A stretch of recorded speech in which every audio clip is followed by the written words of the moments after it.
Hello and welcome back to the channel as well as another episode of Astral Ascension.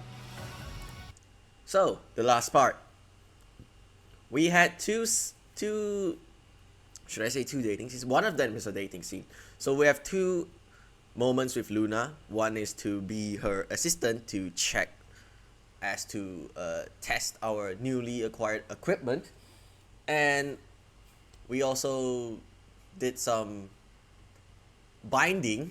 We bind Luna and to see whether if she can escape the bindings, just to test out the restraints. But apparently she can do just that. She can actually escape, but we don't know how.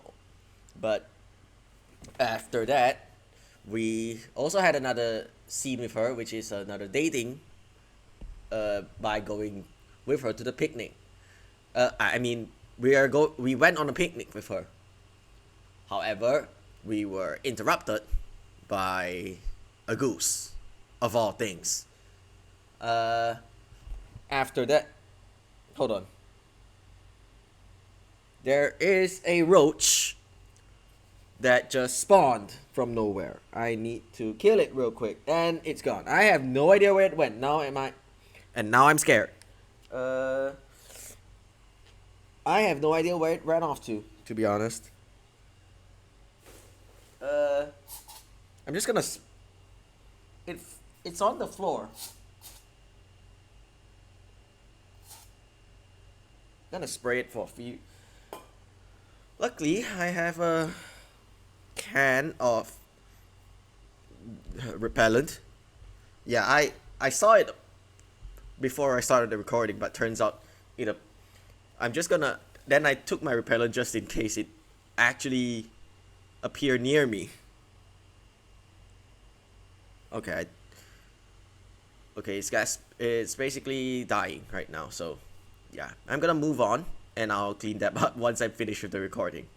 Let's just hope that the cockroach won't disappear. Yeah, chances are the cockroach won't be moving that far. Yeah, it's suffocating from the repellent. Anyway, where were we? We also I kind of forgot. After our date with Luna, we basically did a lot of like transport missions, and not transport. One of them is like a scanning mission. Like we scan potential smuggler ships. We help the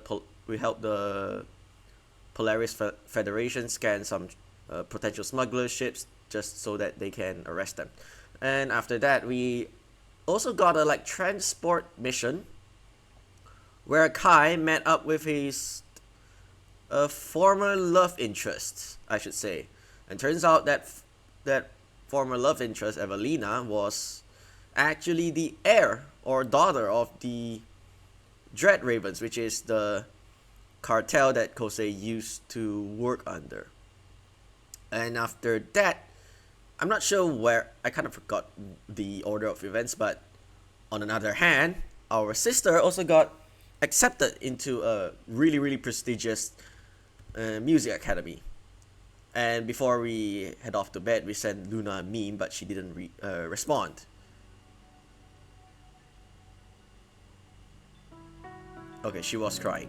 Yeah, and now we went to check on her. We stopped after we decided to check on her because at the time it's almost at the 2-hour mark. Yeah, I'm not sure where should I've stopped the last episode, but now this is where we left off. After exiting my room, I crossed the hall and paused at Luna's door before I knock. So the door slides open and Luna stands in front of me, bleary-eyed and red-nosed. So I think she was crying. My chest tightens. I knew there was something wrong. Luna, are you okay? What's wrong? She sniffs and musters a smile. I'm okay. Just feeling a little under the weather. Oh, she's sick, not crying. Okay, that's not exactly anything better, but still. I blink. Oh, you're sick? It's It's just a mild cold. It'll be over soon. The idea of Luna being sick catches me by surprise. Doesn't she have enhanced super genes? Wouldn't that mean she'd be immune to illness? I'm having trouble wrapping my mind around this, and I end up just staring. She giggles. Haven't you seen a girl with a cold before? Sorry, I just thought your modified genetics. I just thought with your modified genetics you weren't able to get sick. It's very rare that I do catch anything. I've probably only gotten sick about 3 times in my life, and each time, I was fine the next day. Well, if you've only been sick a handful of times, then you'll definitely need someone to care for you. Oh, that's so sweet. But it's okay. I'll be fully recovered by tomorrow. I'm not sure if there's any issue with my headphones because now I'm hearing weird stuff. Or I'm just hearing like... It's probably just me, or either just me or Luna's voice sounds echoey for some reason. I shake my head. Everyone says that, but with a little extra TLC from your caring boyfriend, maybe that will be true. She's surprised and almost confused by my persistence. Aren't you worried you'll get sick? I don't want to pass this on to you. Okay, now her voice sounds normal. Maybe it's just from my end. Nonsense! As a doctor, my patient always comes first. Luna softens into a smile. Oh my, a doctor. That's right. Today I am the doctor and you are my patient. And you should always listen to your doctor. Realizing that I'm not backing down, Luna nods. Yes, doctor. I grin while she looks me up and down. I wonder if you could dress like a doctor too? It'll certainly help me feel more confident as a patient. You're absolutely correct. And that's a great idea. Wait right here. I leave her temporarily alone to run to the med bay where I search through the closets. A row of white coats and additional uniforms hang neatly along the wall.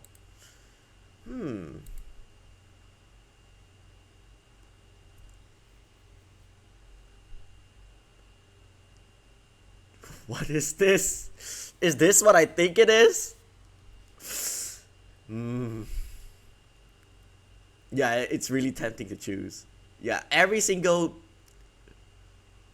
second option is always a good option. Yeah, let's choose this. I could dress up as like any old boring doctor, but what'll really get I can't say this word, I don't know why. What'll get Luna's attention is she has a sexy doctor tending to her. What? I slide my shirt off and pick a white coat out of the lineup, which I easily slip over my shoulders. As I check myself in the mirror, I grin. Let's just hope when we walk our way to the how do I put it? Is this a closet or a door?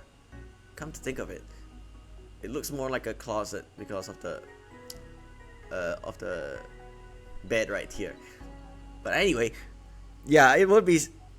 Yeah, we just imagine if we head our way back to Luna's dorm, and then someone else just happens to so happens to bump into someone and they have that look on us. Looking good and feeling good. Before I leave, I make sure to grab a clipboard and a medical bag. No doctor would be without those. Then I return to Luna's room, and we somehow didn't bump into anyone else. I knock to let her know I've returned, and then I slide open the unlocked door. Luna is back in bed. How do I look? She sits up to give me a quick once-over, and then she starts laughing. Oh my, did something happen to your shirt? A doctor only needs a white coat. Everything else is optional. She giggles and I catch her admiring the view. If that's what the doctor says, then I won't argue. I clear my throat. it's time to get to business. Now, first things first, I need to take your temperature. Luna nods and lies back down. I rummage through the bag until I find the thermal scanner. I aim it at the forehead and the reader beeps. The temperature reads 99.0 degrees Fahrenheit, which is pretty close to the normal body temperature of 98.7 degrees Fahrenheit, which I have no idea what it converts into Celsius because I read things in not Fahrenheit. Basically, we read degrees in Celsius, and we measure distance by kilometers instead of miles and things like that. So yeah, we measure our height with centimeters instead of what the heck feet and what the heck feet supposed to be. Yeah, that's why when they say all the memes saying that people are looking for like 6 feet partners, I have no idea how tall that is. And on average, my height is probably average, but yeah, I'm not, as you probably would have known, I'm not from the West. So basically my height is, by basically Westerners standards, it's like shorter than average, but from where I'm from, it's pretty much an average height. Or I have no idea if it's an average height or not. I'm not gonna delve too deep into that, so let's just continue. I guess she was telling the truth when she said that her illness was mild.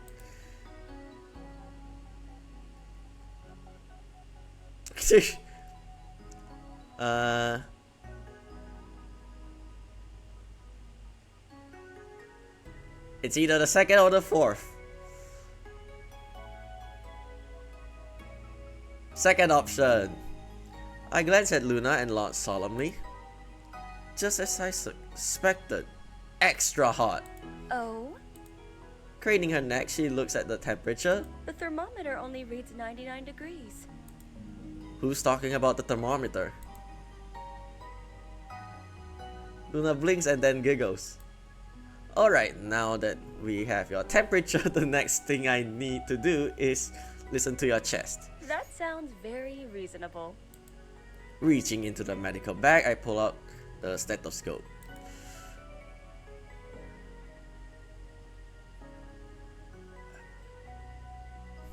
What is this supposed to mean?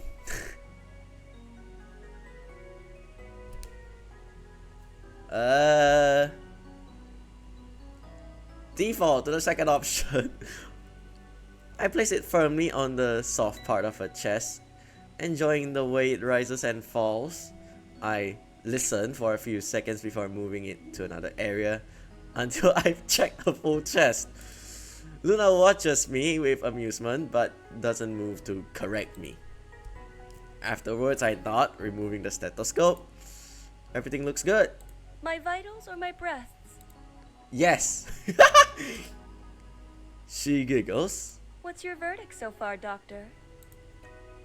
So far so good, but your exam is far from over. Luna nods and waits patiently for her next test. What else do doctors do? I think back to all of my previous checkups. Maybe this medical bag would give me an idea. I open up the bag and search through it. Nothing really sparks my interest until I find a tongue depressor. Here we go. Carefully unwrap it from its protective casing and turns to Luna. Now, open your mouth and go, I stick the tongue depressor in her mouth and push down her tongue. Very good. When I remove it, Luna grins, a cheeky look in her eyes. Can you tell me what the test was for? Oh shit! Oh my god. Yeah. This option. Of course, I'm checking the function of your gag reflex. Luna smiles. That's correct. But for what purpose? Personal knowledge. I gritted, tap my nose, and Luna laughs. I chuckle softly, glad I could raise her spirits. Oh, she's not opposed to the gag reflex idea thingy. The thing that would make her gag, kinda. She probably isn't opposed to that. Okay. Suddenly, her laugh turns into a sputtering cough. Luna quickly turns away to hide her face and mouth. My brows crinkle. Since Luna has been joking around with me, I almost forgot that she is still sick. Even yeah, I can't stop laughing. Even if it's just a cold. Turning back to the medical bag, I'm relieved to find some medicine in here. There are pain relievers, fever reducers, and cough syrup. I grab the cough syrup and measure out the correct dosage. Here, drink this. Once her coughing subsides, Luna gratefully accepts the medicine and gulps it down. Immediately, she wrinkles her nose, making a face. I bite back my smile. I guess it's official. Everyone hates the taste of medicine, even doctors. You should get some rest now. Doctor's orders. She doesn't try to protest and merely nods. I fluff Luna's pillows, arranging them in a way that's comfortable, then I gently tuck her into bed. She smiles up at me, her eyes softening as she watches me fuss over her. Thank you for taking care of me today. It's what any good doctor would do. She smiles again before fighting off a yawn. The medicine will make me sleep soon, so it's okay if you need to go. I pull the chair closer to the bed and firmly sit myself in the seat. Who said anything about leaving? Once again, her expression returns to that surprised confusion. I mean, I'll just be falling asleep. She's acting like nobody has ever taken care of her before, and based on her childhood, that's probably true. The thought saddens me and makes me more determined to be there for her. And I'll be here in case you wake up and need anything at all. My tenacity pays off, and Luna finally nods. She softens back into a grateful smile. Thank you. Now, go ahead and rest. She nods, rolling over to sleep. The medicine kicks in fairly quickly, and it's not long before I hear Luna's breathing turn soft and rhythmic. Not sure how I pronounce that right. While she's resting, I pour some water for her and make sure she has soup for pour some water for her and make sure she has soup for when she wakes up. Once everything is prepared, I settle on her couch and read quietly. Luna continues to sleep easily, and I'm careful not to disturb her. I don't know how much time passes before I also feel my eyes grow heavy. My phone slides from my hands and I also drift to sleep. Yeah, I also could have just proceed until could have just end the episode right after here. But yeah. But how long did that take? And an approximately additional 20 minutes. So yeah, if I stopped there, I probably would have ended the episode for around at least 2 hours now. Yeah, and that would make last episode the longest one by far. But yeah, we just have to continue now. I wake up to the sight of Luna still sleeping peacefully in her bed. Her hair is sprawled on her pillow, haloing her face. Even while asleep, she's angelic. Quietly, I tiptoe closer to check on her. She looks a lot better than yesterday. Maybe there was some truth to her claims of a one-day recovery after all. Either way, I should let her rest. I silently slip out of the room and return to my own, where I get ready for the day. It's still quiet on the ship when I eventually leave my room. Everyone must still be asleep. A lot has happened in a short amount of time, and we haven't had a moment to recuperate. They deserve a chance to relax. I wander into the kitchen, thinking about how much I'm looking forward to breakfast. An idea pops into my mind. If I like breakfast this much, I bet my friends do too. I'm going to surprise everyone with a big breakfast. With my mind made up, I began cooking with enthusiasm. Hopefully we are at least able to not be the worst cook possible, right? The frying pan sizzle and the air is soon thick with the tantalizing smell of savory meats and fried eggs. It makes my stomach grumble in anticipation and gently awakens the quiet of the ship. Luna is the first to enter the kitchen. She takes a good look around. It looks delicious in here. And I'm not just talking about the food. Her eyes glint dangerously and she winks. I see some. Wait, how do I. Let me think on how. I see someone is feeling better. Yeah, that is the tone I'm going for. She nods, her smile brightening. Wait, did we still have the coat on and the naked top? Thanks to a very dedicated doctor who nursed me to health all night. And he would very happily do it again. And why don't I take over breakfast so he can get a much-deserved rest? I firmly shake my head. No, I'm almost done here anyway. You can help by taking a seat. And that's this doctor's orders. I give her a gentle nudge, urging her to the table. With a giggle, she obliges. If the doctor insists. One by one, my teammates follow their noses into the kitchen. No matter how much they insist on helping, I usher them to sit at the table. When I put down the final platter, everyone is seated and eager to eat. Dig in, everybody! Don't mind if I do. Kai is the first to fill his plate, but the rest of us are not far behind. How is it? Oh, this is delicious. I didn't know we had another chef on this ship.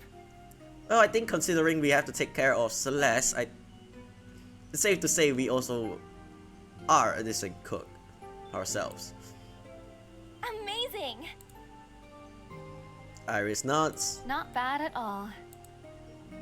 I take a bite of my food and blink. Oh hey, this really is good. Luna smirks. Perhaps we should have you cook more often. I mean, it's not that good. That pulls a laugh out of everyone. I grin at my team's happy faces. This is the exact reaction I hope to get, and I'm pleased that this breakfast is a success. Not that I'm complaining, but to what do we owe this pleasure? I just thought we all deserve a little break, especially after everything you all have done for me. Aw, that's so sweet. Just like these strawberry pancakes. Iris smiles. Suddenly her phone beeps. She quietly checks it before tucking it back in her pocket. I've just been notified that the restock is in. And the good news just keeps on rolling in. So, we'll soon be able to fly again? Iris nods. Once we're resupplied, we can go. Have you already lined up another mission? Not yet. I didn't know how long this shortage would last, but I'll have one ready by the time we fly. Vela grins. Not that I haven't enjoyed this little break, but I am ready to get moving again. Everyone murmurs their own agreement. We continue to eat and chat, and I cherish this relaxed atmosphere. Group meals with the gang is always a pleasure. Now that Now it's my phone that buzzes. I check the caller ID and see that it's Zeke. We haven't connected in a while, so it's likely an update on the investigation. Sorry guys, I have to get this. I excuse myself and walk into the hall before I answer. Hey Zeke, what's up? Hey, just a heads up, but the farmer's market now sells citradellos. Okay, that's probably code for something, right? My smile drops. That's the code phrase Zeke and I used when we were undercover and needed to meet ASAP. For him to use it now, there must be something urgent that we can't discuss over the phone. Thanks. I'll meet you at the farmer's market. See you there. The line disconnects and I tuck my phone back in my pocket. I need to get to Polaris immediately. When I rejoin my friends, the atmosphere is different. They can tell that something is up. Is everything alright?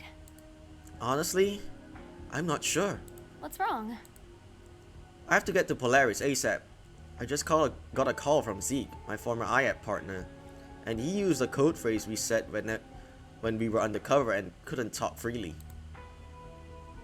It was our way to signal that we had to meet immediately. Kai looked surprised. Are you still involved with IAP? I thought you put that all behind you. It's complicated. My crew looks at me with a mix of curiosity and concern. Now that my situation is affecting them too, it's only fair I tell them what's going on. I trust that they'll have my back and they may provide some valuable insight. I settle back into my seat and tell my crew everything, from the evidence falsified in my name to IAP letting me go without a proper investigation. They listen quietly, allowing me to speak without interruption. Since the ship has a don't ask, don't tell policy, I've kept my team in the dark, but I'm relieved to finally share my past. I finish up by filling them in on my own private investigations with Zeke and Helen and some of the tensions that had arisen lately. When I'm done, there's a moment of silence while everyone soaks in all the new information. I'm so sorry that happened to you. Thanks, Luna. I just don't get it. Why would someone want to frame you? That's exactly what I'm trying to find out. It's because all governments are corrupt. They need to cover their tracks so they find the nearest scapegoat. It just sucks that this happened to be you. But it's for the best that you're out. Well, is it really for the best? His options are limited without clearing his name. Yeah, missing mouth animations. Luna offers me a sympathetic look. I know exactly how that feels. I nod. But it's also the reason I ended up here. And we're certainly grateful for that. Although, I wish it were under better circumstances for your sake. Thanks, Iris. And I really hate to ask this again, but... She cuts me off with a wave of her hand. Of course we'll return to Polaris. Anything that you need, we are here to support you. The rest of the team all nod in agreement. I really don't know how to thank you guys. You can start with more breakfasts. Chocolate chip pancakes next time, okay? Yeah, missing text though. I'm not sure if it says anything else, but... You can start with more breakfasts. Chocolate chip pancakes next time, okay? Yeah, just additional word. I grin. A deal. After breakfast, we set to work and quickly resupply the ship. With all hands on deck, the work gets done quickly, and we are ready to fly ahead of schedule. Kai and I situate ourselves on the bridge, preparing for flight. Once we have to go ahead to launch. Yeah, I've been reading this right, but I just don't think I read that right. I don't know why. Once we have to go ahead to launch, I turn on the engine, feeling it rumble to life around us. The ship eagerly responds to my controls, and soon enough, I guide us back into the stars. The flight is easy and smooth, although I push the ADOS for speed. With Zeke's warning still on my mind, I'm determined to arrive as fast as I can. I don't even realize that I've pulled double duty until Kai insists that I take a break for my own and everyone else's safety. Reluctantly, I agree to take a short rest. Kai takes over the controls while I return to my room. My mind is a jumble of questions as I flop on my bed. I try to sort through my thoughts and clear my head, but I can't stop wondering just what Zeke found out. He doesn't use the code phrase lightly. A soft knock on my door interrupts my thoughts. I wonder who that could be. Luna? Yeah. I open the door to see Luna, and I immediately let her in. Luna, what are you doing here? A doctor can't check on her patient? She grins, cocking an eyebrow, and I match her smile. I'm pretty sure my last physical wasn't that long ago. She giggles. As much as I'd love to give you another physical, I'm here on a mental wellness check. I don't mind another physical. Her eyes soften. After everything you shared, I just want to make sure you're okay. Thanks, Luna, but I'm fine. She nods, but I can see in her eyes that she's unconvinced. If you want to talk, I'm ready to listen. I might be able to relate just a little bit after all. She holds up her fingers, pinching them together, and grins. I chuckle. My problems are nothing compared to what you went through. She shakes her head. You were also betrayed by people you thought you could trust, which can be isolating. Missing line. So I just want you to know that I'm here for whenever you need me.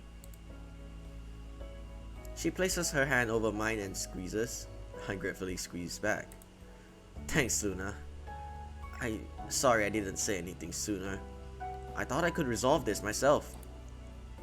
She shakes her head again, smiling. I am the last person you should apologize to. It's not as if I had an entire secret identity that I purposely hid from everyone. I can't help but chuckle, and Luna's smile relaxes. Anyway, you have passed this checkup for now, so I'll let you get back to resting. I nod and walk her to the door. Thanks again, Luna. She responds with a soft kiss before she slips out of the door. Once she's gone, I flop back on my bed. Eventually, my thoughts quiet, and I'm able to fall into a light sleep. Okay, I allow myself a short rest before I wake myself up and return to the controls. We've been able to maintain speed our entire journey, and it's not long before we arrive on Polaris. After safely docking Eidos, I shoot Zeke a quick text that I'm on my way. When I receive confirmation that he's ready for me, I hurry off the ship. I jump onto the nearest transport and ride to our usual meetup. The blue water along the harbor is unmoving today. I find myself holding my breath as I head to our usual spot by the benches. Zeke is already there, coffees in hand. He wordlessly offers me one, which I accept with a nod. I take a sip as I sit down, hoping the familiar drink will calm my nerves. I got your message. He nods, smiling wryly. I wasn't sure if you'd remember. Some things you don't forget. There's a moment of silence. Neither of us feels much like making small talk. Let's get into it. I found some disturbing evidence on Helen. What? It's all I can blurt out as I'm taken completely by surprise. You're talking about our friend, Helen. Zeke solemnly nods. I've suspected her for a little while now, but I didn't want to say anything until I had hard evidence. I think back to my last conversation with Helen and how she mentioned Zeke was icing her out of the investigation. Is that why you were questioning Marcus and didn't want her to join? He nods again. I found some discrepancies in her evidence numbers, and I didn't want her to influence the conversation with Marcus. I still remember Helen's hesitations about Zeke, and now he's fully accusing her of tampering with evidence? Was he planning this all along? He remains cautious, feeling the hair on my neck stand on end. But I'm determined to hear him out. What exactly did you find?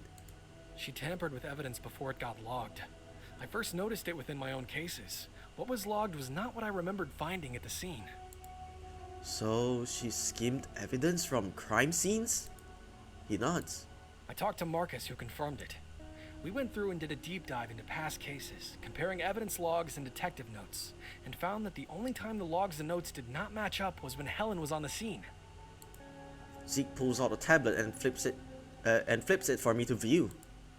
I scroll through all the compiled documents. Of course the data aligns with everything Zeke said, but that's not a surprise considering he's the one supplying the numbers. Or wait, that's a wrong tone for me to say it like that. Of course the data aligns with everything Zeke said, but that's not a surprise considering he's the one supplying the numbers. Where did you get all this data? Marcus helped me compile everything. How do you know he didn't tamper with this evidence? Because of what I'm about to show you. She's manipulated some of your cases too. Zeke takes back the tablet to highlight a specific area for me before handing it back. Look, those are your notes, right? I peer at the screen. Those scribbles are undoubtedly mine. I compare it with the evidence log, and my stomach turns when the data doesn't match. I remember these cases. And Helen was indeed the on-site tech with me. My throat feels thick and I swallow hard. This is undeniable proof. Why would she do this? Zeke shakes his head. I don't know. Honestly, I didn't want to believe she was even capable of something like this, since we've been friends for so long. But it does make me wonder. What? If she's capable of this, what else is she capable of?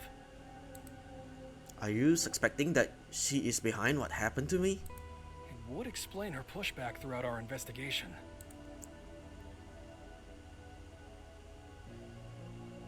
I feel like this entire thing that we are at this point, the whole investigation is like we start with the first choice, which was when we were talking with Helen. We defended Zeke and his suspicious activities at first, and now we met with Zeke. We told him about the Helen's distrust, and we decide to agree with him.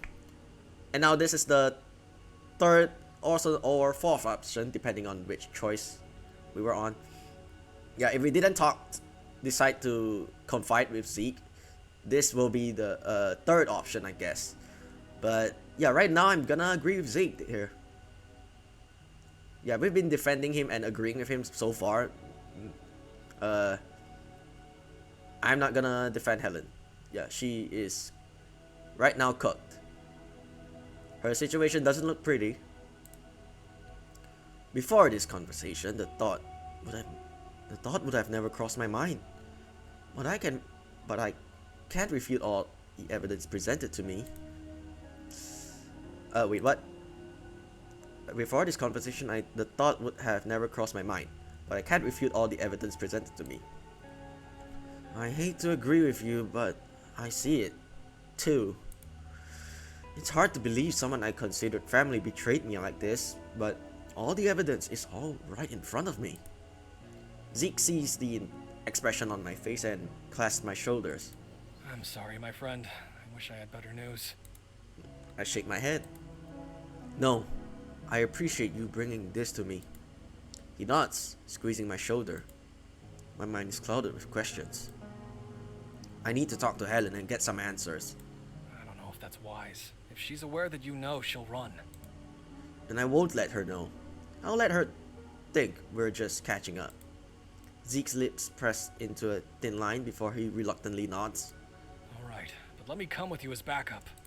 I shake my head. She'll definitely know something is up if you're there. Zeke pauses, considering my words, and then nods after coming to the same conclusion. And be careful. Helen will act defensively and deny it, and that's how you know she has something to hide. I nod and crack a half smile. This isn't my first interrogation. Zeke chuckles. Old habits die hard. Give me a call if you need me. I'll be on standby. I will. With the conversation over, Zeke and I stand to our feet and say a quick goodbye before we part ways. I hurry back to the transport station. This time, the ride feels painfully slow, and I fidget impatiently the whole way to the docks. Once I'm aboard the Eidos, I head up the stairs and down the hall. On the way, I spot Vela in the lounge, and I catch her attention. Hey, Vela. She sits up on the couch. Hey, how did your conversation go? I'm not sure. Something feels off. Her brow crease. What do you mean? I fill her in on my conversation, sharing everything Zeke told me about Helen, but I also share my concerns about him. Zeke's hiding something from me. I can feel it, but I don't know what. Aren't you two super close? Yeah, that's why I think it's something bad. That's a tough spot to be in. I nod. Could you do me a favor? What is it? can you put a tracking alert on his ship? If he goes anywhere, I want to know. No problem. Just give me the details. Thanks. You're a lifesaver. I quickly provide Vela with what she needs and she exits the lounge.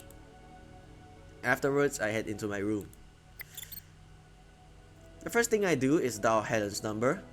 Luckily, she answers, smiling brightly. Hey, it's nice to hear from you again so soon. Hey. I keep my voice light and casual. Yeah, wait, what? Yeah, we were making a last stop in Polaris and I thought we could follow up on our chat from last time. Helen nods. That sounds great. Why don't you come over? I don't want to risk her family listening in on the conversation I'm about to have with her. Let's get coffee instead. We can go to that cafe you like. My treat, of course. She grins. How can I say no to that? But it's actually my treat.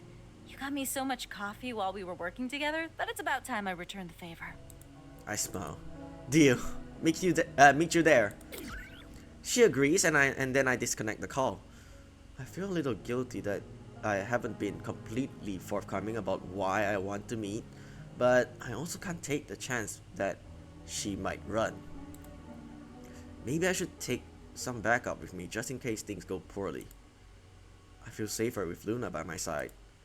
I text to see if she's around. She responds that she's in the med bay.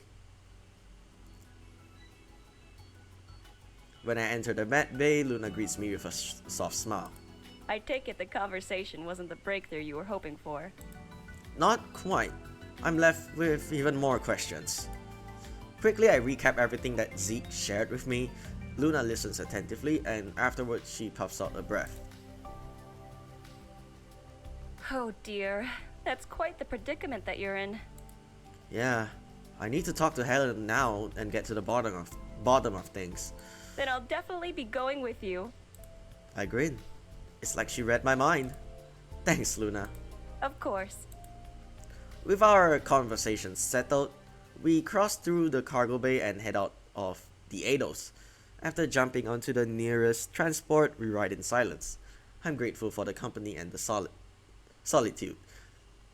My mind is focused entirely on this conversation with Helen, imagining all the directions it could go. Soon we reach the cafe and I spot Helen sitting at the table. Come on. Load! I'm now so looking forward to what's gonna happen. Hey, this looks like the...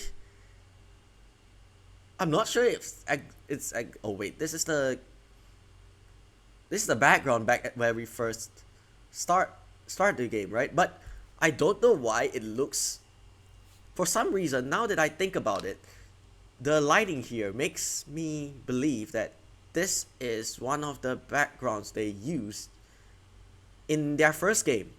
I'm not sure if it's exactly the same though, but the chances are it might be different and I'm just remembering things wrong. But it looks so similar for some reason. But if it's not, yeah, it's just me misremembering things. Yeah, I think this is also the location back when we first started the game. She waves us over and we join her. One coffee is set in front of her and the second is set to her opposite. Hey, I hope you weren't waiting long. She shakes her head. I got here a bit early so I could get you this. She gestures to one of the coffees before her smile turns apologetic. I didn't realize you were bringing a friend though. That's my fault. I should have given you a heads up. This is my colleague, Luna. She's the doctor on our ship. Luna waves. Sorry to crash your meetup. Not at all. The more the merrier. I was curious about your new team, but it looks like you're in good hands. I definitely am. She smiles. It's warm and soft, but also a little sad. Good. You deserve that.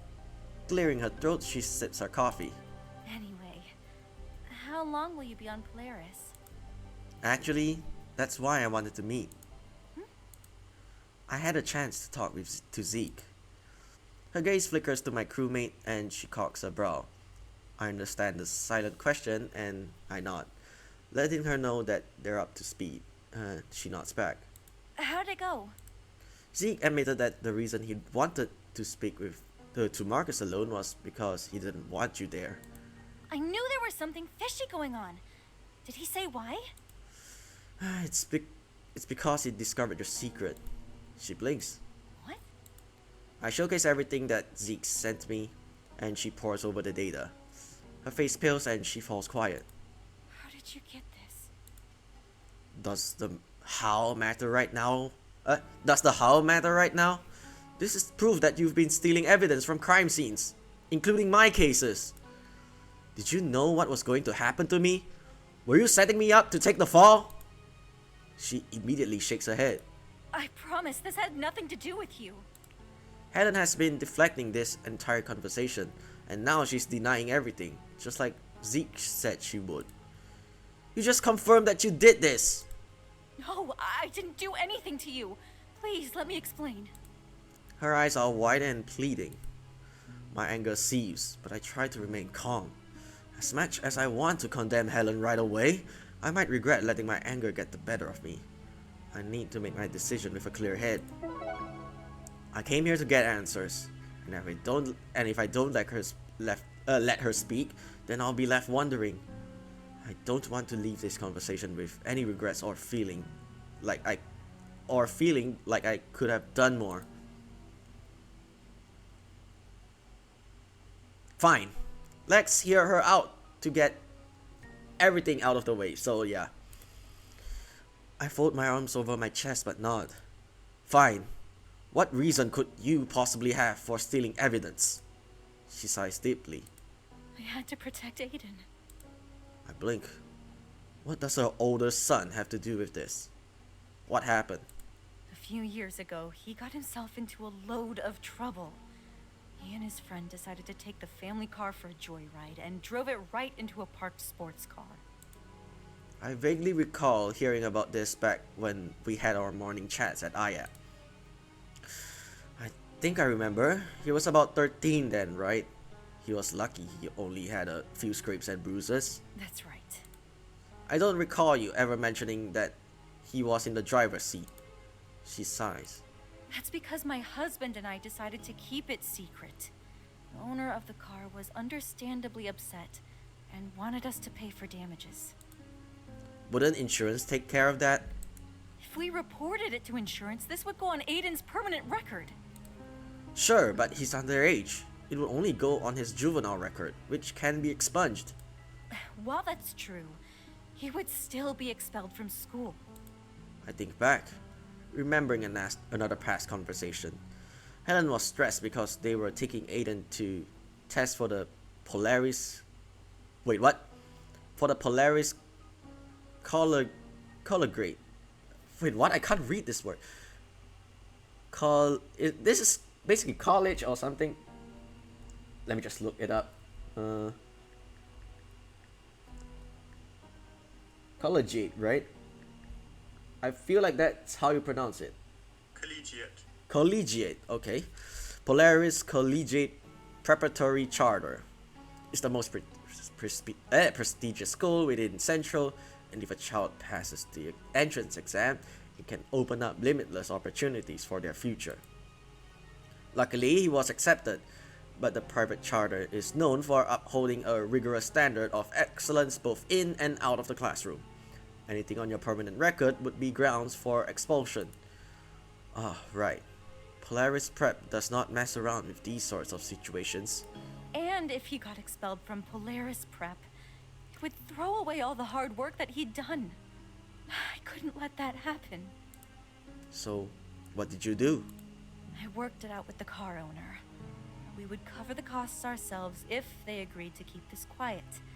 They agreed, of course, but we have nowhere near that much money. I was so desperate. I didn't know what to do. And then I got called onto the scene after that big drug bust. She trails off and looks away. I figured nobody would notice if I just took a little bit. And as the on-site tech, it was your responsibility to log all the evidence. She nods and I furrow my brow. But this happened a few years ago. Shouldn't you have completed the car payments by now? I did. I raise a brow. But you didn't stop. She looks away again, and her face slowly turns red. Once I realized I could get away with it, I would just take a little whenever I needed money fast. I tried not to do it too often, and there were many times I told myself that this would be the last time. But then I'd convince myself that one more time wouldn't hurt. She sighs deeply, slowly shaking her head. I should never have gotten so carried away. I deserved to get caught. Her shoulders hang heavy. I can tell the choices weigh on her. She almost seems relieved to be talking about it. You hid your tracks pretty well. I don't know if anyone would have caught you if we weren't digging into my investigation. I swear I never did anything to purposely implicate you. Then why did you steal from my crime scenes? I made my decisions based on the type of cases called in, and how easy it would be to take evidence. I wasn't even thinking about the officer on the scene. I suppose that makes sense. The report Zeke showed me did have data from multiple cases, not just my own. Her expression hardens at Zeke's name. Was it Zeke who implied that I was involved in your case? I nod. She sets her jaw. You can't trust him.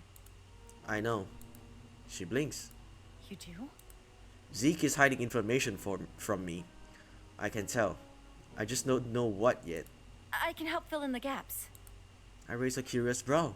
Even though Zeke told me to back off Marcus, I decided to dig into him anyway. I just couldn't shake the feeling that something wasn't right. I started with your forged signatures on cases that you never worked on. I pulled some favors from the security team and got the entry logs for the dates around those forgeries. I have already reviewed those logs. They said there were they said there were a record that I logged into evidence on the dates matching those signatures. Correct, but I went a step further and found the discrepancy. She shifts in her seat, leaning forward. For every instance of forgery, your access key had no record of entry into the building, even though you were recorded entering the evidence department. So, someone faked my key? She gives me a look that strongly insinuates yes. But I found a pattern which coincided with your faked entries. Let me guess, does it involve Zeke? Not just Zeke, but Marcus too. That catches me off guard. What? On the date of each of your forged signatures, there's a record of building entry from both Marcus and Zeke.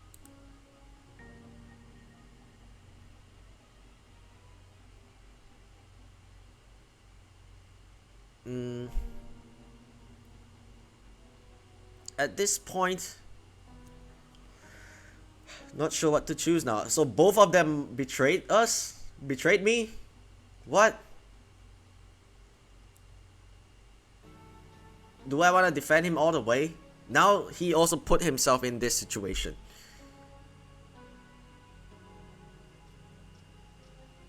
Like, yeah, I'm gonna make a full run just like siding with Zeke, no matter what happens. I don't get it. Why would Zeke want to frame me?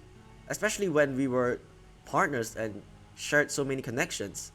Wasn't he worried that he'd get caught soon in a backlash? Helen shakes her head. I don't know, but the data points to him.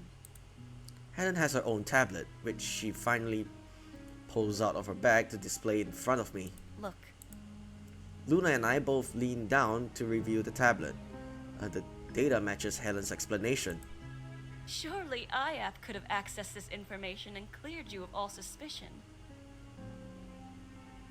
It's very obvious that someone is setting you up. They could have if they cared about justice. Unfortunately, they only care about saving their own hide and avoiding a scandal. Luna purses her lips in disapproval. Helen urges me to look closer.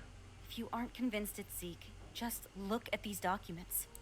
In every single one of these cases, it records that you reviewed and confirmed the evidence in lockup. But the amount recorded pre and post your visits are not equal. My brows furrow as I continue to read. So, Zeke was giving evidence and using me to take the fall. She nods. No wonder he was trying so hard to push the blame onto you. It explains why he wanted us to look into forensics too. I nod, recalling how easily Zeke steered our investigation. The thought makes my stomach churn. So what are you gonna do now? I need to talk to Zeke. She nods. I can come with you. I shake my head. This is between the two of us. Besides, I can't just ignore what you've told me either. Wait, what? Besides, I can't just ignore what you told me either. I guess it would be wishful thinking to hope that you would. She offers me a weak smile, but her hands ring nervously. Helen is a good person who has made some poor choices, and she has always been there for me. Even now, she was honest with me when she could have deflected and blamed Zeke. I know I know it's because she truly cares for me. I wish I can ignore what she's done, but I can't. Actions have consequences, and what she's done is serious. I feel Helen's gaze on me. Her fate is in my hands, and she knows it.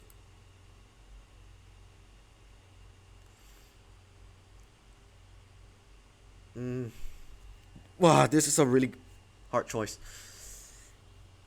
Okay, in this run, I probably gonna be... Okay, first run. Let's give her a second chance. Despite the run with like Luna and stuff, yeah. Based on Luna's like past or something, yeah. I don't think it matters to Luna, but with Luna's past, giving her a second chance kind of makes sense. Sure. Yeah, the other will turn her in the next run. I know Helen's remorseful, and thanks to her, I now know the true culprit behind my scandal. She deserves a second chance. So yeah, now it makes things easier. The next run, I'm just gonna, side with Helen. You were just trying to protect your family, which I can understand, and I owe you for breaking open my investigation. She glances at me, her eyes wide with hope. Does that mean Yep. She puffs out a relieved sigh. you had me really worried there? I thought you were going to turn me in. Honestly, I considered it. Well, I'm really grateful that you reconsidered. And I promise I won't do anything like that again. My greed got the better of me, but I have learned my lesson. I won't waste this opportunity. I nod. If you need help, you can always come to me. That's what friends are for. The same goes for you. She smiles. I should head home. I'm overdue for a very uncomfortable chat with my husband. Good luck. She offers me a quick hug before she hurries out of the cafe. Luna glances at me. How do you feel after all of that? I think it went better than I expected. That's true. You didn't even need me. I always need you. She smiles and I take her hand. Thanks for coming with me anyway. She squeezes my hand. I'm here for you. Missing line. We should probably head back to the ship now. Hold on. If that is the case, I want to check on something real quick. Not sure where I'm supposed to look, but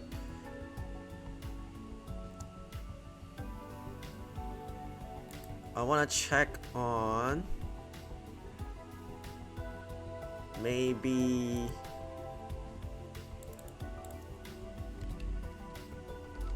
I'm gonna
Yeah, I'm not entirely sure now. Yeah, but have I read this yet? We should probably head back to the ship now. She nods and we exit the cafe. We hop onto the closest transport and ride back in silence. My thoughts are heavy with what I need to do next, and I'm grateful for the time to sort out my next step. Once we reach the docks, we hurry over to the Eidos and head on to the ship.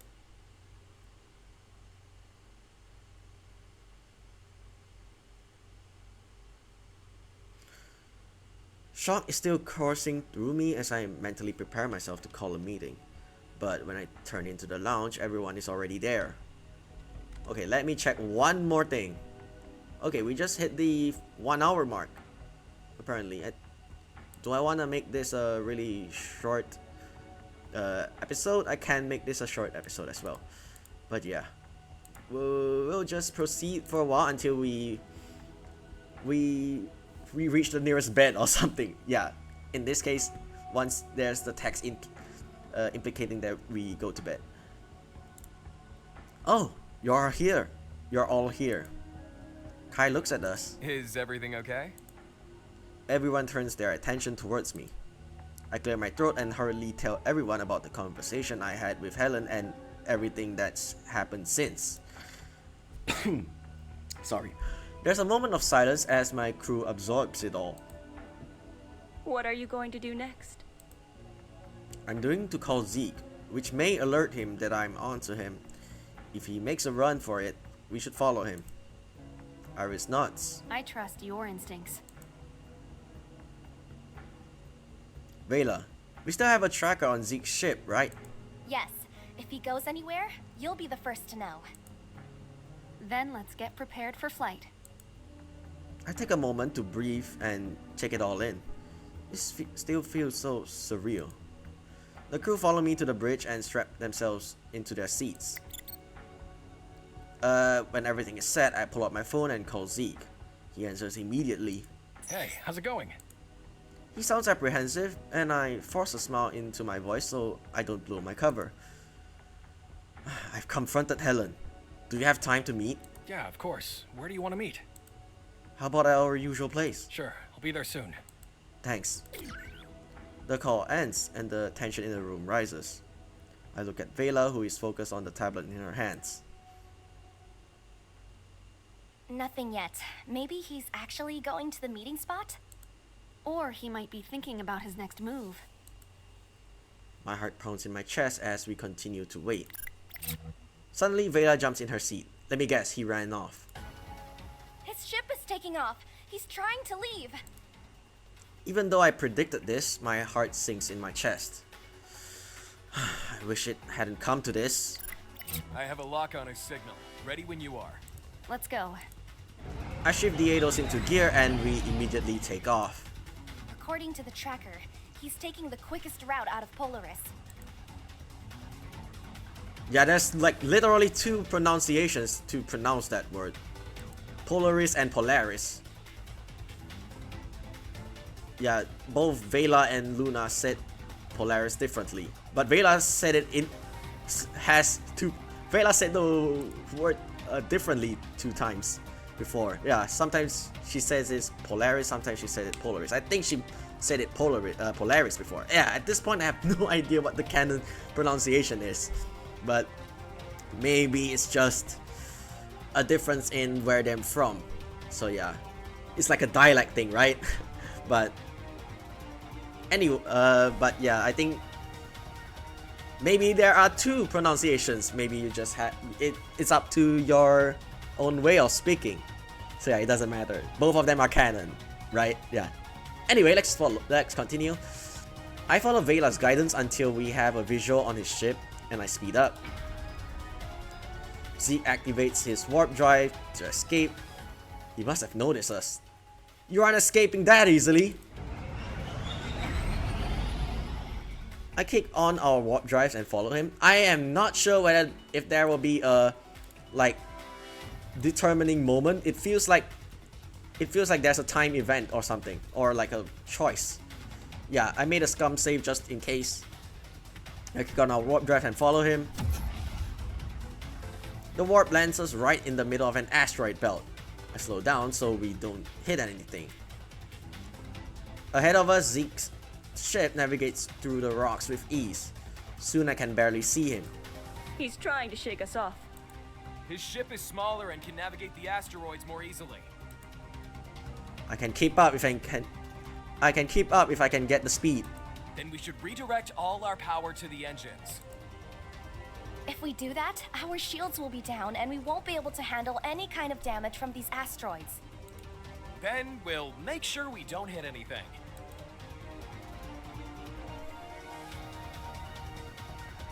Iris purses her lips into a thin line. She turns to me. Are you positive you can follow him if we do this? Adrenaline and determination pulse through my body. I nod firmly. Yes. Then divert all power to engines.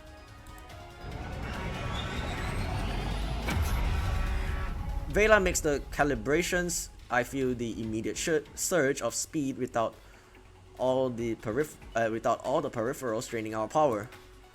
Carefully, I steer us forward, following Zeke's path through the belt. He quickly darts between two asteroids just before they collide right in front of us. Dust and debris takes over my entire field of vision. Evasive roll. Yeah, I wonder if there's a bad ending if you choose the wrong options, but I'm thinking there is, but I'll check that out in like a future run or something. I immediately roll the ship to the right, avoiding the biggest debris pieces, and I'm grateful the entire crew is buckled into their seats. A quick check assures me that everyone and everything is fine, and I let myself relax just for a moment. Even though the dust is behind us, we're not in the clear just yet. I check the sensors looking for Zeke's ship. As soon as I see it, I take a quick left and come face to face with the largest asteroid I have ever seen. Go through it? I swerve too hard and lose control of the ship. Wait, what? I quickly pull the ship up, but I thought the asteroid has a hole, but the bottom of the ADOS still scrapes against the asteroid with a metallic screech. That doesn't sound good, but I have no time to worry about it. Refocusing, I find an opening in the asteroids, and I steer us through until we safely reach the other side. I lock onto Zeke's ship and accelerate towards him. His engine signature indicates his warp drive is activating. He's warping again? If he's going to overheat it, we will too. I re-engage warp drive and warp us to the new location. We rush forward to what feels like too long. When we were in regular flight again, a small planet comes into view. There are warnings all over this area for pirate activity. Even from our vantage point in the sky, I can see why. Dark oceans soar on the surface, and there are dozens of ships patrolling over the land. We follow Zeke's signature to a dock with minimal air activity. He must have a safe house set up nearby. This would be the perfect place for it. If you have enough money, anyone can be on your side. Expect him to be guarded. We have to track him first. Vela, can you scan for any heat signatures exiting his ship? Yeah, 1 sec. She quickly taps away on her tablet. I've got it. Stay locked on that signature. We don't want to lose him while we're gearing up. Hold on, let me just do I just wanna reload that part where we messed up? But I don't think that matters, right? You know what? Let's do a perfect run. He's trying to shake. His ship is small. Yeah, let's skip this part. Dodge. I check the sensors looking for Zeke's ship. As soon as I seen it, yeah, this part, maneuver past it. I weave along the large asteroids. I weave along the asteroid's large surface until we're safely on the other side of the asteroid belt. Yeah, let's skip this part. He must have a safe house set. This would... Yeah, Stay locked on that signature. We don't... Okay, I finally dock the ship and we all head down to the armory. I slide on my protective vest and strap my gun to my hip. Once we were prepared, we head off the ship. Immediately, we were assaulted by the smell of smoke and a burning putrid odor from the streets. There's a car on fire in the middle of the road, and a few passerby walk past it without even a glance. We shouldn't stick around for long. This planet is full of shady people, and we don't want to overstay our welcome. Be careful. So yeah, this is also basically a planet like Cedros, right?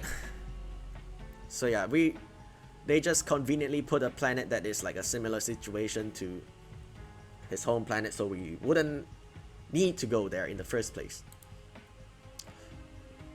I nod while Vela checks her tablet. The heat signature has him going this way. We should keep close to the buildings to avoid being spotted. Vela navigates us through the streets, avoiding any crossfire from fielding locals. When we start down the alley, there is a looming nightclub with a single guard posted out front. Vela indicates that's where Zeke is. We creep closer until we can peek inside the large windows. Several more men are posted inside, crouched behind cover, their guns aimed at the doorway. They're ready for us. We're ready too. We position ourselves for a breach and I set up a shockwave charge on the door. When everyone is ready, Iris and Kai toss in 2 flashbangs through the window, and I activate the charge. We immediately storm inside and knock out Zeke's men while they're still stumbling from their temporary blindness. I'm still looking for Zeke when Vela spots him. There he is.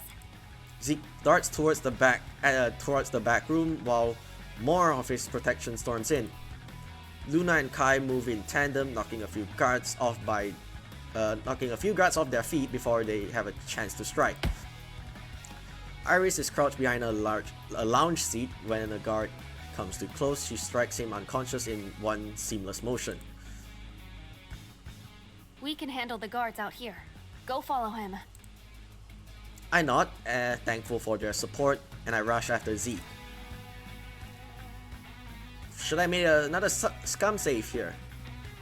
Hold on. Once it loads, let me make another one right here. I burst through the doors and entered the room just in time to see Zeke nearing the back exit. Gauging my distance, I will reach him in time, but I can't let him escape. My training takes over and I aim my weapon at the lock mechanism.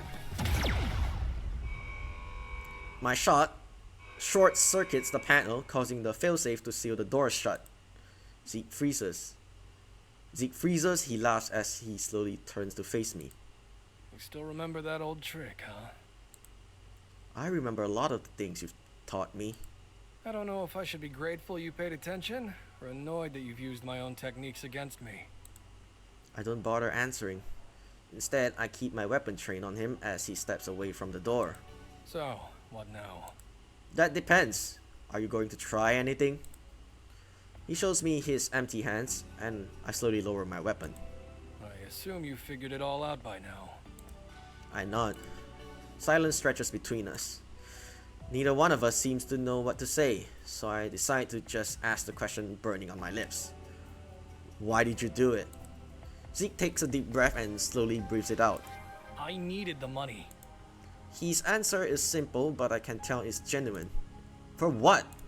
To fix my mistakes. I made bets in some high-risk, high-reward margin investments, but it didn't work out. My home was put up for collateral, so if I didn't clear the negative balance fast, I'd lose it. I puff out a breath and shake my head. Risking margin investing with your home as collateral? What were you thinking? He laughs wryly. I was trying to start my private security business. I had everything lined up. All I needed was that initial investment money. I convinced myself that it was going to work out if I had faith. But, of course, that's where it all went wrong. So I came up with my own solution to dig myself out of that hole. That's when I realized if I continued, I could generate the initial investment I needed myself as well. I kept at it, and once I had enough, I opened my agency. You did all that and readily had me to be the fall guy? He winces. Look, it wasn't personal. At the time, we didn't know each other, and you were an easy scapegoat. I raise a brow. How so? When I met you, you were just a trainee temporarily assigned to me and my partner. It was the perfect setup because you'd be gone after a few months. I hadn't anticipated that my partner would retire soon after, or that you'd be assigned to me permanently. By that point, everything had already been set in motion, and I couldn't stop it. Slowly, I absorb Zeke's words, but it only makes the pit in my stomach sink. So, all those times you claimed to look out for me or be my friend, was it all for show? Just a facade to keep me happy and preoccupied so I wouldn't find out what you were actually doing behind my back? Zeke immediately shakes his head. All of that stuff was real. I do consider you family, and all of that stuff we've been through, you can't fake that kind of bond. And yet, you continued anyway. Once I got to know you, I regretted what I started, but the cards were already in play. As soon as I had the money, though, I left IAP. I thought that would be the end of it, that nobody would ever find out. There was no way I could know that Internal Investigations was auditing our agency. Slowly, I shake my head, trying to organize my thoughts. Let me get this straight. You were already in debt, so you started stealing from IAP and used me as your cover so you can steal even more money to start your own company. Wait, what? That's the wrong tone, but... And use me as your cover so you can steal even more money to start your own company. And once you left, you thought that you, or we, since you used my name, would never be caught by leaving. You effectively stopped. Right? But what? Would never be caught because by leaving you effectively stop. That's the gist of it. Zeke watches me closely, and when I catch his gaze, I see a flicker of regret. I wish I could undo everything that I've done, especially knowing how my actions have harmed you. Unfortunately, life doesn't give us do-overs like that. No, it doesn't. I fall silent as I process everything that's been said. Zeke continues to study me, but he still allows me time to think. We're at a crossroads. Zeke has finally laid all his cards on the table, and the next move is mine. Now that I know the truth, does that change anything between us? Okay, another choice between Helen and Zeke. But since we decide to let Helen go,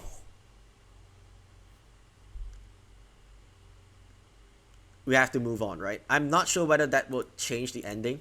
I'm gonna make a scum save right here. Yeah, we're gonna pick this option. Well, basically, we'll choose the bridge burning options in the second run. Yeah. Although what Zeke did was wrong, I can understand how he was pushed into the choices he made. He got in over his head, but he was always working towards a goal. And once he reached it, he chose to move forward. I think back to all that Zeke and I have gone through. He taught me everything I know, and he saved my life more than once. He's right about how that bond can't be faked. He's like my family, and family forgives each other. What you did was horrible, Zeke. I can see that you've turned a new leaf. You left your past mistakes behind, so I'm willing to do the same. He's so relieved that his sigh shakes his whole body. You have no idea how happy I am to hear that. I know that I did wrong by you, and I'm really sorry for everything I've done. Since then, I've been doing my best to make it up to you. You know, you've offered me a job when I lost mine, and you've handed me that lucrative mission. You didn't have to do any of those things. Yeah, true. I'm going to keep making it up to you however I can. Whatever you want me to do, just name it. I pause and take the time to really think about my next answer.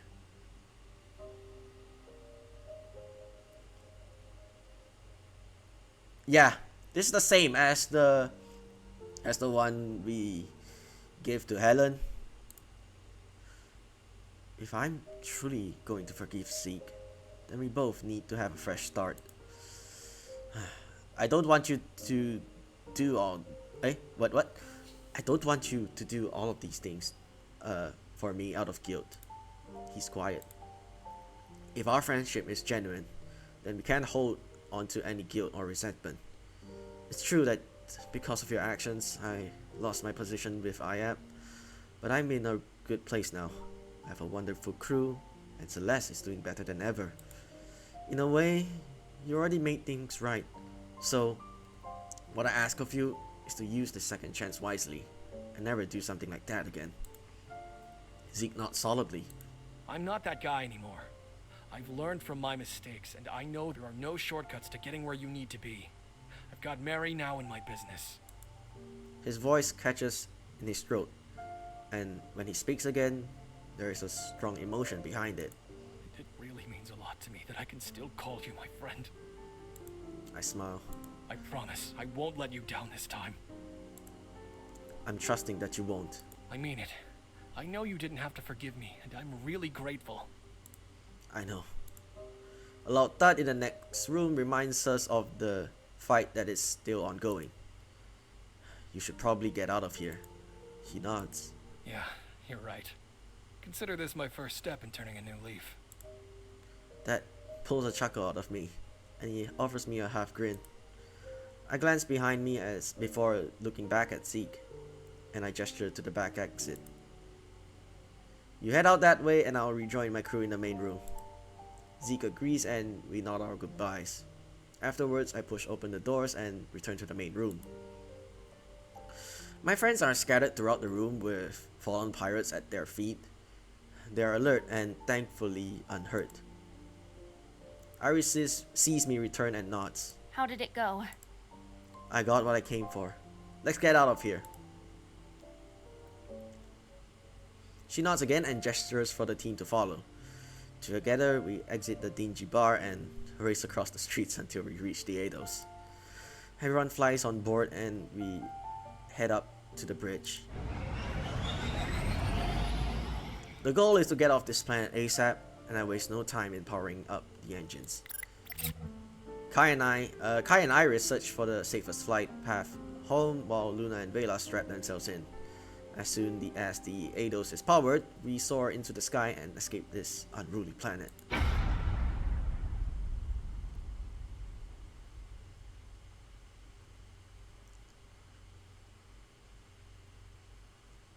Is this a good time to... this might... Okay, we can proceed a little bit more until we reach the closest point where we can rest, in a way. Iris glances at Kai. Is anyone following us? Kai checks the radar. All clear. Good. He nods, studying the maps. I can plot a course back to Polaris which avoids the asteroid belt. The route will take longer since we're skirting around it, but it'll be safer. Iris nods her approval and Kai reroutes us. I enable the warp drive towards Polaris space, following a new path. Silence hangs in the air as the adrenaline melts away. I heave a breath of relief, breathing out any remaining tension. Kai glances at me. Where does this leave you now? Is your situation resolved? I nod. It's resolved. I let Zeke go. More silence. You did what? You heard me. Well, I go into detail regarding my conversation with Zeke and how the only way we can move forward is if we both have a fresh start. Iris and Kai both nod in understanding. Kai seems especially thoughtful, but whatever he's thinking, he keeps it to himself. Luna smiles softly. It takes a big heart to be able to let go like that. Not many can be so forgiving. Thanks, Luna. Vela's brows crease. What if he doesn't turn a new leaf, though? My jaw clenches. Then I'll fight him again, and next time, our conversation will be different. That makes sense to me. Iris turns to me.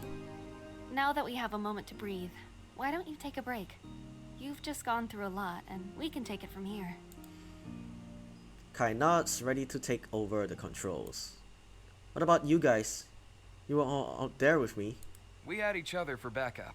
Your fight was alone. Plus, He pats a drawer by the console. our resupply included a full restock of Crimson Ox, so I'm ready. Iris' face. That look. She grins.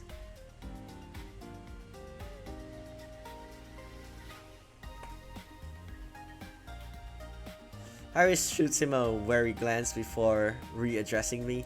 We'll also be taking shift breaks, but I want our pilot to be in top form when we near Polaris.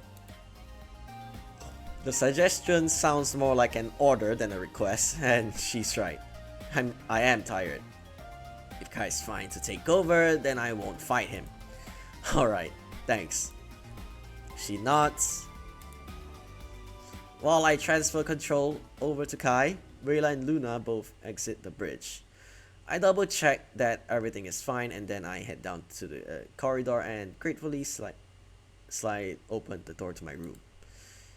The first thing I do is fall face first onto my bed and sink into the fluffy mattress. I don't know how long I lie there before I peel myself up with a short groan. I could use a warm shower. Wait, what is this? Oh, never mind. I drag myself to the bathroom where I get cleaned up. Afterwards, I slide gratefully into bed again, and this time I fall fast asleep. Alright, there is another part, right? Okay, this is a good time to end the episode. Today will be a typical, I wouldn't say, today will be the short version. Yeah, we're near an hour and a half, but we can finally end this episode right here. So, in today's episode, we basically took care of Luna because she was sick. Afterwards, so basically we got more information regarding first things first, Zeke told us that Helen, well, to summarize everything in a more funny and meme way of saying it, Zeke told us that Helen was sus, so we go to confront Helen. Helen is indeed sus, but also told us that Zeke is also sus. So before we confront Zeke, we basically gives Helen her second chance, and then we went to confront Zeke. Zeke eventually decides to escape, but we chase him into a really rundown planet overrun by pirates, and we manage to confront Zeke. And Zeke confirms that he is sus, and we basically still give him a second chance. And yeah, that's about it for the summary. And if I wanna recap on why Helen and Zeke did what they did, it's long story short, it's all about money, right? Helen wants the money to fix like the car that her son accidentally scratched, in as well as keeping the whole thing shush, because yeah, any bad reputation would basically expel her son. Zeke, on the other hand, wants the money to kinda start up his business in a way, but however, we took the fall, and it was not his intention to get us booted out of Aya, but everything he did for us, whether it was out of guilt or genuine friendship, yeah, everything was basically the truth. There's some truth to it.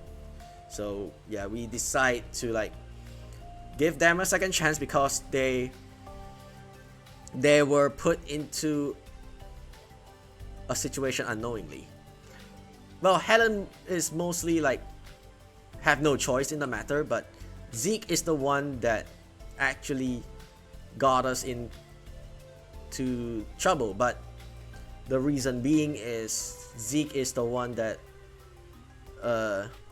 wasn't expecting to like form a bond with us, and he feels regret. So yeah, that's about it for should I say controversy? Basically that's basically the entire subplot of our IAP dismissal done. So I'm not sure what's next for us. So basically, I think the chances are we will dive deeper into each character's backstory. Maybe on Vela, more into Vela or more into Iris, or maybe we can see whether if there will be or maybe we can see something more to Kai, whether if it's like whether Kai can, you know, rekindle his relationship with Evelina or something back in Cedros. But I think Luna's plot is basically arc is basically I wouldn't say over, but basically we're on a route. That's for sure. But basically, she already revealed her backstory. I don't know much about. I think Vela probably also have her own arc after the kidnapping. But I think what's left is probably Iris's arc. Maybe we can dive deep into her backstory, or maybe that will be revealed in her run or something. In other words, we have no idea what the future holds for us. So for now, I'm just gonna end the episode right here. So thank you guys for watching, and I'll see you guys in the next episode. Stay safe and have a great day. Goodbye. This time I'm making the save right here. Okay, see you and bye-bye.